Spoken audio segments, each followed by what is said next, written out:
This behind me here is Ford's Range Rover. Some farmer is not gonna be very happy about this. I'm having so much fun with this car. I've got a very serious thing to complain about. Hell yeah! To the left and... Oops, that's freaking annoying. I'm gonna do it myself. What I'm gonna tell you now is one of the most important things. Wait, what? Like what? No. This is a really relaxing and calming place to be in. It's your...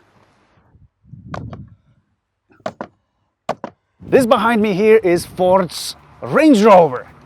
And why would I dare say that? Now, I do because the dimensions of these two cars, of the Range Rover and this here Ford Explorer, the new Ford Explorer, are almost identical. Now this is a beast. What you're getting is 5 meters and 5 centimeters of length of the car, 2 meters of width. So to be fair, this car, this Explorer behind me, is actually larger than a Range Rover because it's a little bit longer and it's a little bit wider. It is a little bit shorter though. At 1 meter 77 centimeters, starting price here in Europe is around 75,000 euros. And what you're getting is a car that is always fully loaded. You're getting a big screen, you're getting leather seats, you're getting a panoramic sunroof, you're getting all the bells and the whistles. On the streets of Europe, you will not find an Explorer that is not fully loaded. There are two versions. This one behind me is a Platinum, and the other one, ST line, is just as well equipped. And take a look at that. All of the Explorers in Europe are plug-in hybrids. Do you know where this car is built? This actually may be a surprise. So this car is built in the United States of America. So not only is this an American brand or an American badge that you see around the car, but this is a fully American vehicle. Ford built tough in America. So yeah, what many of you may like is that this car also, thanks to this, has this American heritage. The name of an Explorer, which you see right here, is a nameplate that is known in America from 1990s. From the beginning of 1990, the name of an Explorer is with us. Now look at that. If you come here, that's your center of command with a few branches. We don't need these. The thing is with this car that it is by default a 7-seater. You just don't see those seats in the back. I'm gonna show them to you right now. So let's say you are willing to open a tailgate. That's quite unusual, isn't it? But what you do is you come close to this little triangle here and just press a button, and here it comes. There's some stuff right now, so I'm not gonna open them fully, but here is your center of command in terms of seats. I actually have no idea which one I should press. Left and right probably means, okay, I'm gonna press this. Okay, it's going, stop. And then again, if you want to close the boot, you press this button, but I'm not gonna do that. I'm gonna try my favorite trick, which is standing here. I'm not holding anything. Okay, I do this, and oh God, this time it worked with this car. Good job, America. Hell yeah. Okay, no fail here. It works like a charm, but let's just make sure and do it once again. Let me move a little bit to the left and... Oops. Okay, middle. Okay, it works in the middle. I can confirm that. There is one of my favorite features that Ford is implementing around their cars, which is opening the bonnet by pulling twice. First time is unlocking, and the second time, all you need to do is just lift it. You don't need to play with anything, and I can't do it because there are no shocks, so I would have to use the stick.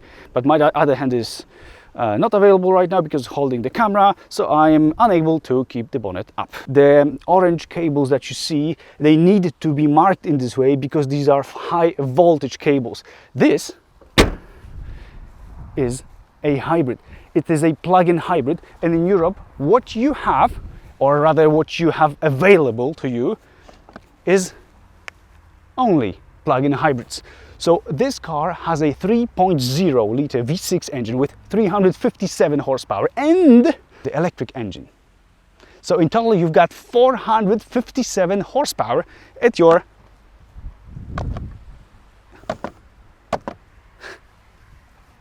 disposal, I wanted to say.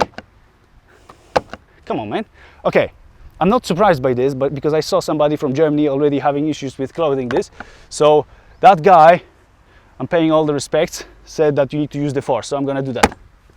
Okay, I confirm it works. This car is using an intelligent all-wheel drive system. Next to your 457 horsepower, you also are getting 825 Newton meters of torque. And I'm saying it not very fluently right now because, man, that's freaking almost 1,000. Now that's cool. How long does it take for this Explorer, which weighs, mind you, 2,466 kilograms exactly?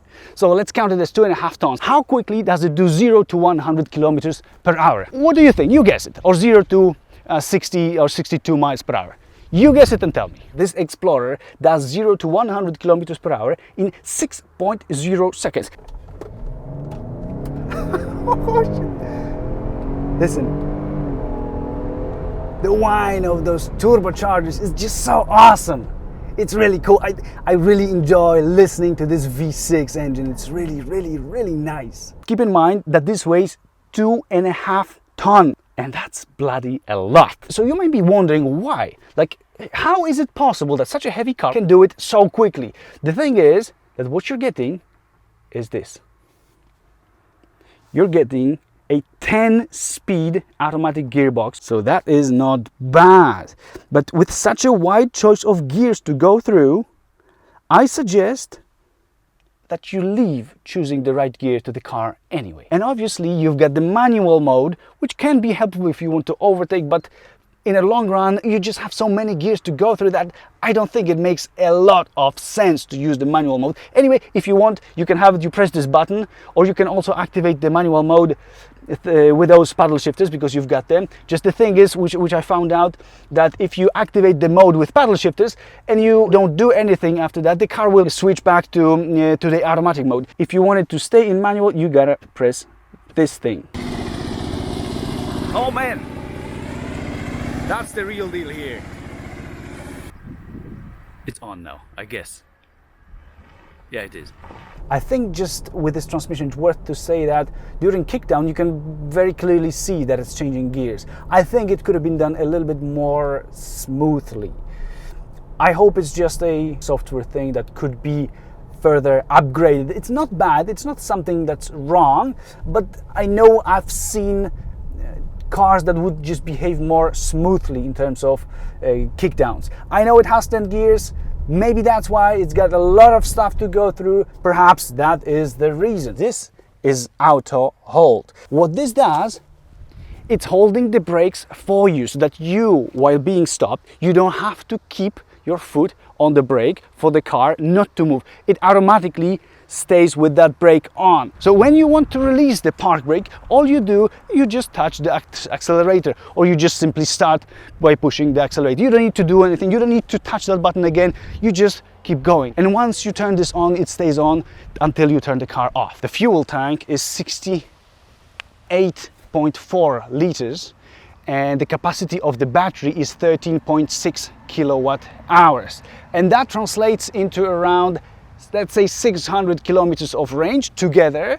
And in that you've got around 42, for this claiming kilometers of purely electric range. Here is where you put your fuel, petrol. And yet another nice thing that Ford is giving you is the full control over the electric and petrol engine. So once you switch the car to use only electricity, whatever you do, unless you what a monster was that, unless you fully use the electricity, the car will not switch back to any other mode. It will not suddenly start using fuel. However, the thing is that the electric engine has only 100 horsepower.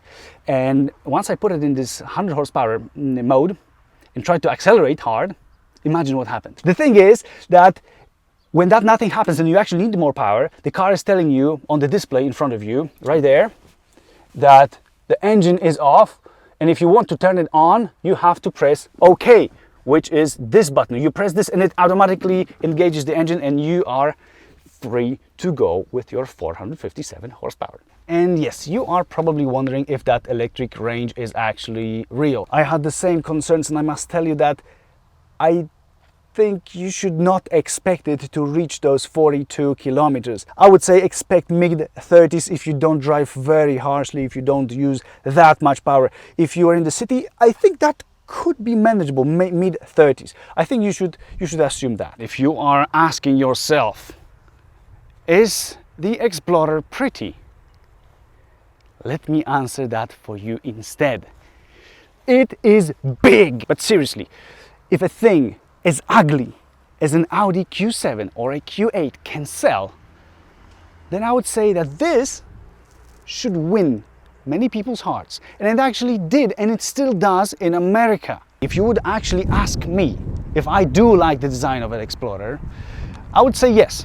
Please don't look at my hair, because that's not exactly how I perceive good design right now. Let me hide right here. So I would say that I do like the look of the Explorer, and I may truly honestly tell you that I would be very happy having a car like this Explorer for everyday use. I think it's big, but apart from being big, it is also not looking in a weird way. It's not that much American kind of a design, whatever you would understand by that. This car blends in. It's not like people are losing their mind seeing an Explorer. This car does blend in. It also depends on what color you get. If you want to really stand out, get the red one. It's an okay looking car. It's not weird, and it is not hiding itself in terms of design. It's not like, please don't look at me. And I would say many people should really like the design. I do. I hope you do too. One of the key things or benefits of having a plug-in hybrid is that you can actually charge it. This is not blue here. I don't know if it should be blue or not, but it's not. It's silver. I've never seen that before. You can actually charge it from your home socket. That takes around 6 hours. But if you get yourself a wall box, you can get down to 4 hours. Or if you're at the public charging station, that also can take around 4 hours. And I'm talking about 0 to 100. So peaceful and quiet. It's really awesome. Notice those black pillars here. A front pillar, a black mirror. I suppose the other one is also black. And then you have this pillar, which is black. They give this car a pretty interesting look. Actually, I missed one. This one. And now there is time for one of my favorites, which is the exhaust pipes. Man, just look at that. Look at those four. Look at these. Wait, what? Like, what is that? Can you see that? Can you see that? Look. This is a... Like, what? What is this? What is this supposed to be? Ford, please save costs. Don't do that. Just let the pipe be a pipe instead of a... I don't even know why this is like that. Anyway, it's not a fake exhaust. It's just that the exit is down. I don't know. Why?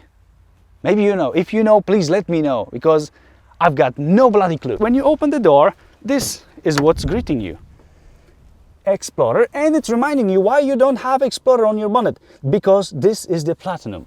The Platinum is kind of a more elegant looking version, while the ST line is more kind of a sporty looking version. They don't really have that many differences apart from the fact that this one, where this one is having chrome, the ST line will have it mostly blacked out. Both of them have 20-inch rims, and there is one style of rims that is reserved for the Platinum version, which is this one, and there is another one that's for the ST line. Ground clearance in both of these cars is the same, and it's, guess it, yeah, guess it. Guess what kind of ground clearance can we have here? Okay, once you guess, I'm gonna tell you, and that's exactly 20 centimeters in both cases. So it's not bad. It's not something that would be shocking, but it's also not a a true off-road vehicle. If you want that, go to the United States and get yourself a Bronco. If you like my solution, you're very welcome. Now let me tell you a little bit about the quality of the interior, because I did not actually know what to expect. This is what it looks like. We have two colors of the seats. This is brown, which is actually, is it brown? Anyway, this has some color that is matching this color here, and then the rest is black, and the whole interior is mostly black. There are some, oh damn, is it gray or is it, I'm not sure, but I think that the stitching is also matching this color, which, let's say, could be pretty fancy if only I could tell if it's actually true. These are men's issues. Look at this trim. This is a very nice looking wooden trim that goes all around and wraps around the dashboard from left all the way to the other left, which is right. Oh, I just noticed there's also a wood trim on the bottom of a steering wheel here. It actually has a very nice texture, very nice. I'm really impressed with this car. This is something that I could spend a really nice day just driving around. What I'm going to tell you now is one of the most important things that there are to say about a car. And this is the overall feel that you get getting inside of the car. And the first thing is that the seats are pretty nice. They are big, wide. Once you sit in them, you generally do feel comfortable. And I am let's say, a slimmer dude, and there were some bigger guys, and both me and them, we were all feeling comfortable. And let me tell you that if I would feel uncomfortable, I would tell you, these are good seats. Maybe they are not excellent because of the limited range of adjustments, because all you have here is adjusting your backrest. You can move the front part of the seat up, you can move the rear part of the seat. This is adjustable forward, backward, also up and down. And another thing, which is actually pretty fun, let me show you exactly. I'll start the car. Okay, it's moving now. It's making the steering wheel come closer to me. But what I want to show you, and this is something that I have never seen in a car. Okay, come on. I don't actually have to wait for that. Let's turn that off. Okay, it doesn't want to turn off. Okay, please. Please. Okay. Okay, I managed to turn it on. Off! Yeah, I did manage to turn it on. Please, go down. Okay, sorry. What you can do... Okay, thank you, thank you. You go here, you look for... This is in Polish, I'm sorry for that. And you can go to seat. Where's my seats? Where are my seats? Again, go back. I don't know where I am. Let's go back here. Here, you go to seats. And what you have here, or what you will have here, is, first of all, there's massage. Please. There's massage, all right? So you can play with your massage. Okay, it's now on. You've got some different modes here. This is intensity, low, medium, high, and turn it off. All right? Thank you. Thank you, please. And the other thing which I wanted to show you is that you have 3 levels of lumbar support. You can probably, you can click here and it shows you which one you actually have activated. And I've never seen that. You can separately play with them. Like you can, okay, you don't do it like this. You could do it with the plus. And now this one is pumping. If you want to pump this part of your lumbar support more, you just press here. And it stays like that. It's not one or another one. This is really, I gotta tell you, I have never seen that in any car. Even in the most luxurious cars that I've seen, including BMW 7 Series, there is nothing like that. So this is something that really is impressive. You need to see this because this is your regular seat panel. This makes the seat move forward, backward. This is to adjust the lower part. Now this may seem to you like a part that would normally let you adjust a lumbar area. And indeed it is. But if you press this button here, because there's another button. This button is actually activating the massage function. So you don't have to go through all those menus that I was struggling to go through before. You just press this button here and you may choose your massage. This then works as an arrow up, like moving up from calm massage to relaxing massage to whatever else massage. And this lets you move left and right through the menu, these buttons here. It works the same for the passenger actually.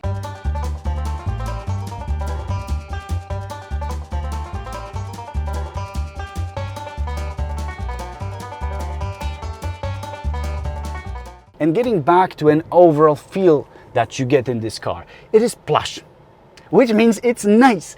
It's a very big interior. It's a big car. What I see from where I am right now and what I'm gonna make you see is that huge bonnet. This is what you're carrying in front of you. This makes me feel good, safe, comfortable and confident here. So this is how I would judge the car. In terms of interior quality, in terms of the materials that you have here, there is this wood. You've got leather seats. This is wrapped in leather.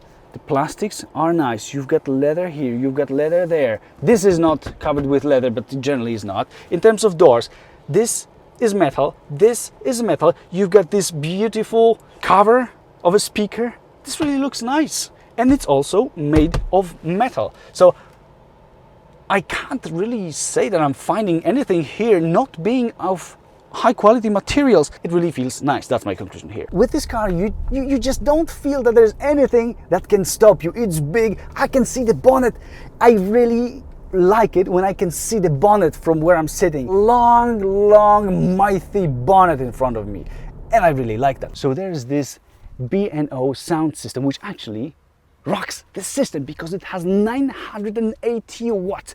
You've got almost 1,000 watts in a room, homie. That's a lot. I'm not sure if that's actually necessary in a car. It plays really well. It plays very clearly, and if you want the kick, if you want the beat to go really deep and strong, you can do it because it's got 14 speakers, and one of which is being a subwoofer.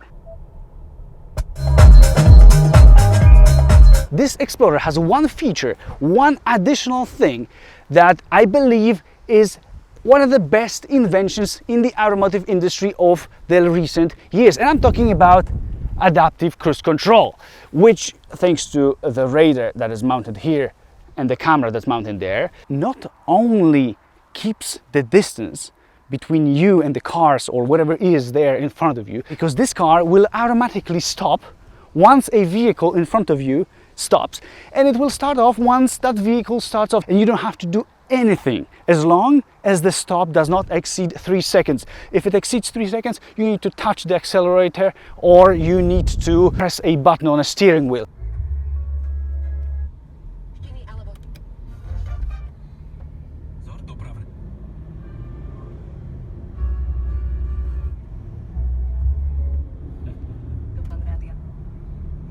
So this, in my opinion, is one of the biggest things that you should go for if you are looking for a car and you're driving in a city. And this beast, even though this probably is not the...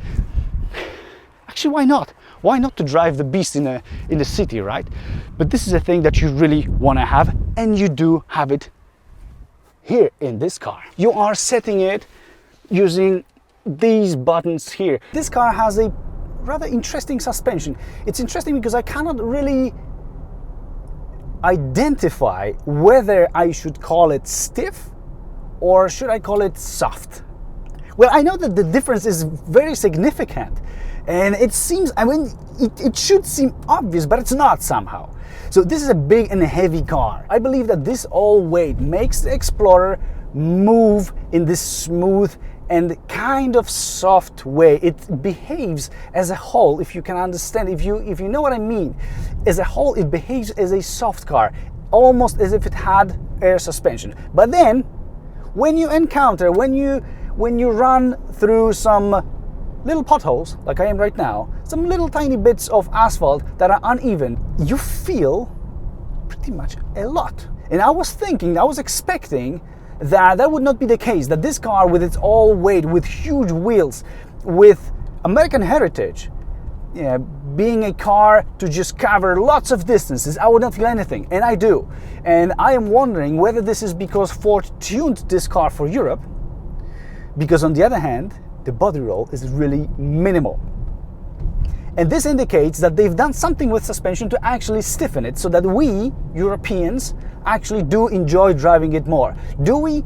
Well, it's a matter of personal taste. I am a guy who likes comfort. I would prefer this to be silky smooth. I don't need to use 457 horsepower on the turns, on the tight curves. I don't need that. But perhaps you do. You've got 360-degree camera system, which actually is said to be cleaning itself. These are supposedly self-cleaning cameras. And you've got one in the front, which shows you what is there. You've got, I believe that's front, that's, what can we do? That is 360, a view from above. This weird thing is a door that's open. Now it's perfect, and if you click it once again, you're getting nothing, so it's just on and off. I'm wondering if you can make it bigger, just one of them. No, you cannot. No, you can't do anything with this, which is, well, that's pretty small. If you can see, well, you can't see something, but this is right now, this is one of the disadvantages of a vertical screen. This button is responsible for a fully automatic, and I mean fully automatic, parking system. So what it does, it actually fully parks the car for you. It's not just a thing that used to be turning a wheel. It's not this old kind of thing. Here, thanks to this knob here, can you see that knob here? Thanks to this, the car can actually move it on its own, and it can change on its own from drive to reverse. It can change the direction, therefore. So it can do anything it wants, or it actually needs, to park the car for yourself. So if you don't like parking, get an Explorer. All you do is just this kind of movement, and the car is parking fully autonomously for you. You just need to keep holding it. And since I'm talking so nicely about the knob, some of you may not like this kind of twisting feel. Maybe you're used to a lever, but the thing is that thanks to having a knob like this, if you fasten your seatbelt and you're driving somewhere and you are setting your car in drive, yeah, we're going somewhere, we're going to the moon, and now if you forget to actually move this thing back to park and you unbuckle yourself and you open the door, I will be opening the door now. Look what happens to this thing.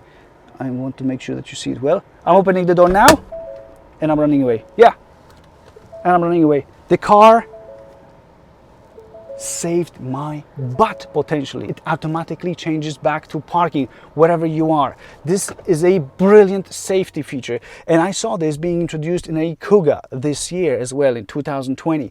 There were cases of people being caught between the car and something that was in front of the car or behind the car. Once they get out of the car and they actually forget to put it in park, the car would roll, it would crawl and actually smash the people. There have been cases with a Jeep Grand Cherokee in the United States, many, maybe not many, but a few lawsuits that I actually am aware of. So Ford handled it perfectly. Thank you. I'm also very happy that Ford is not following incorporating everything into the touchscreen. So this is your multimedia system, while you have your climate control everywhere here.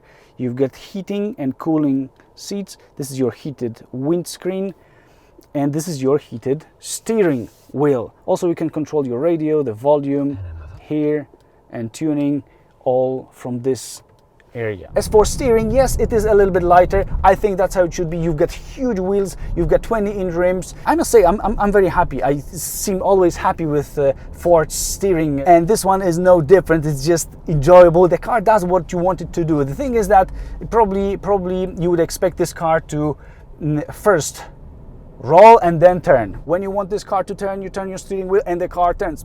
There's no first chassis changing a direction and then the whole car starting to turn. No, that's not the case here. This car really actually feels planted. For such a huge monster big vehicle, it's actually driving pretty well. The thing is, we were not surprised because it's a Ford, so it kind of explains itself. You guys are inside of the car, I am outside. Why am I here and you are there? Because you are in a position of a driver, I am in a position of, let's say, another driver, putting it simply, in a car. Let's imagine me in a car. Why am I talking about this? It's because this car has fully LED fancy headlamps. You get them by default.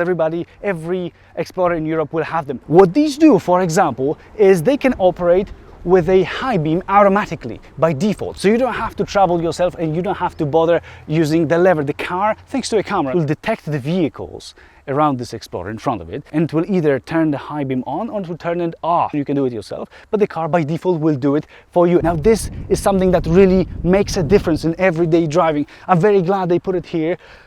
And this is something that really makes your life easier. Space in the back, who cares actually? There's plenty. There's a lot of space here. Yeah, that's what I can tell you. But what is very nice, and I think that you should see that, is this. You don't have to pay for that. Ford gives it to you for free. Not only do you have tinted all rear windows, but you also get those easy to use sunshades in the back. You don't have to stick anything. You don't have to do anything. You just pull this up and the door closes and smashes you. We've covered 200, 300 kilometers today, an average fuel consumption, and we've been pushing this car a few times pretty nicely. The fuel consumption is 10.5, 10.5 liters per 100 kilometers in this 2,466 kilogram car. Do you still have questions whether hybrid powertrain works or not? Because I don't. It doesn't work. Shit. I've got a very, very serious thing to complain about. Here's my bottle of water. This is how we discovered it. It took around 3 to 4 minutes before we discovered it.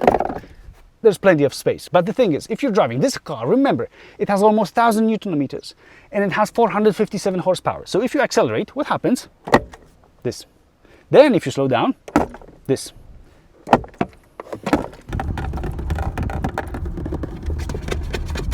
If you're going over potholes, that's freaking annoying. Make it carpeted.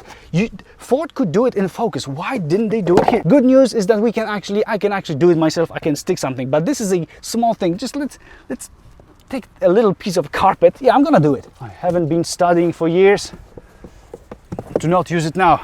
I'm gonna do it myself. Freaking hell.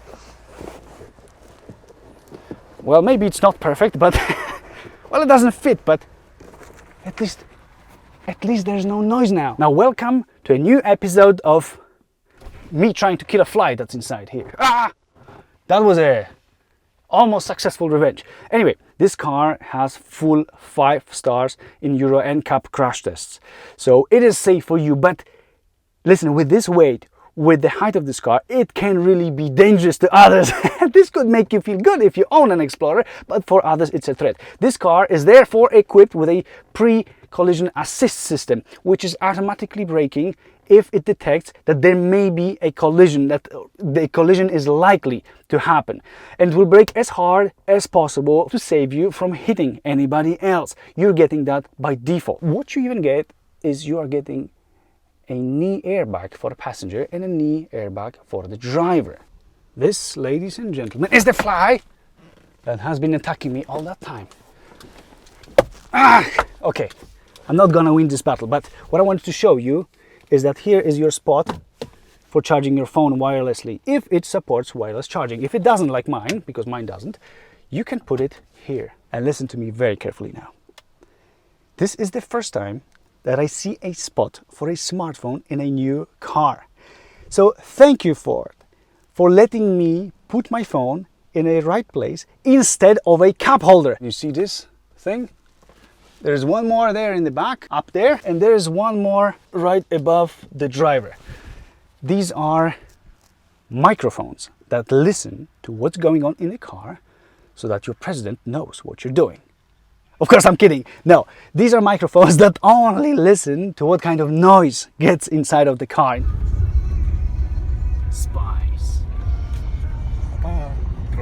What the system does, it's creating opposing waves that are being sent by the sound system so that they cancel the noise inside the car. This is called active noise control. And this is the same thing that you get in your active noise cancelling headphones or earphones. It's just your ear now is the whole car. It's really nice and relaxing driving in the silence in Explorer. Sometimes when I'm pressing the brake pedal, I would expect the car to brake more. So at some point you find yourself actually trying to press the brake pedal very hard, or at least much harder than I would want to. So I wish the brakes would grab harder and earlier. Now, how smart is that? You position your cable here, and now, thanks to this cut here, you can close the lid of this thing. Since we are talking about safety systems, there is your blind spot information system. Can you see me? This light here will illuminate once there's anything coming next to your Explorer. So it's gonna be warning you if there's anything in your blind spot. But that is not the end, because if you locate yourself here, it should be easier to imagine. There are two radars. There's one radar on the left side of the car, and there is another one on the right side of the car. They are responsible for this blind spot information system. But what they also do is, in this car, they scan the area behind the car once you are in reverse. So if you're backing up from a spot that you cannot see well what's going on your left or on your right, or let's say you're joining a road, backing up from a parking spot, this is scanning the road for several dozen meters behind, left and right, and telling you whether there is danger or not. If there is anything coming, it can even be a cyclist. The car will warn you by illuminating a lamp on the corresponding mirror. So if there's anything coming from the left, it will show it to you on the left mirror. If there's anything from the right, on the right one, and also on the center display. And you're also getting an acoustic sound, which is very fancy. This actually does work.